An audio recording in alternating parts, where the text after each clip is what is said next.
তো hello guys, আমরা চললাম দীঘার উদ্দেশ্যে। দেখতে থাকুন আর ভিডিও সাবস্ক্রাইব করুন যাতে নতুন ভিডিও আবার দিতে পারি। আমরা সকলে মিলে দীঘায় চললাম। রাত্রেবেলায় ট্রেনে চেপেছিলাম, তাই ঘুমোতে কেউ কেউ ব্যস্ত ছিল। আমার ছেলে প্রথম তার মাকে ঘুমোতেই দিচ্ছে না, দাঁড়িয়ে যাচ্ছে সিটের মধ্যে। হ্যাঁ, দেখতেই পাচ্ছেন। এবার ভাইদের সাথে ঝগড়া করবে। হ্যাঁ দেখুন, দাদা ভাইদের সাথে ঝগড়া করতে শুরু। হ্যাঁ, ঝগড়া করতে করতে করতে করতে আমরা পৌঁছে গেলাম হাওড়া স্টেশনে, সব থেকে বড় স্টেশন।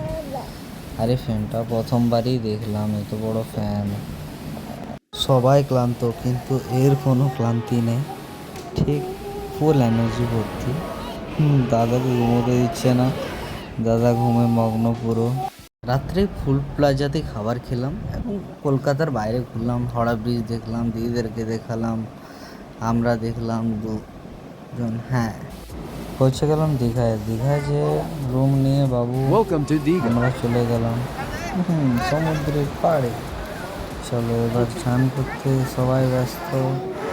ঠিক আছে, ফুল এনজয় করলাম। হ্যাঁ, সমুদ্রে এত বড় বড় ঢেউ ফার্স্ট টাইম নিলাম, খুব মজা করলাম। অনেক ভিড় ছিল, সামার ভ্যাকেশন তো, তাই দেখুন কিছু মুহূর্তের ফটো ভিডিও আমরা ক্যাপচার করে রাখলাম যাতে। হ্যাঁ দেখুন, বাবুর সব থেকে বেশি বাবুর করতে খুব এনজয় করেছে বাবু।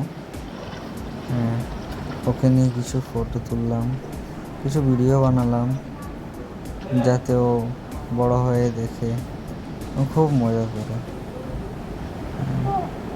মাদার মতো লাফাচ্ছে দেখো বাবু। হ্যাঁ দেখতে পাচ্ছ।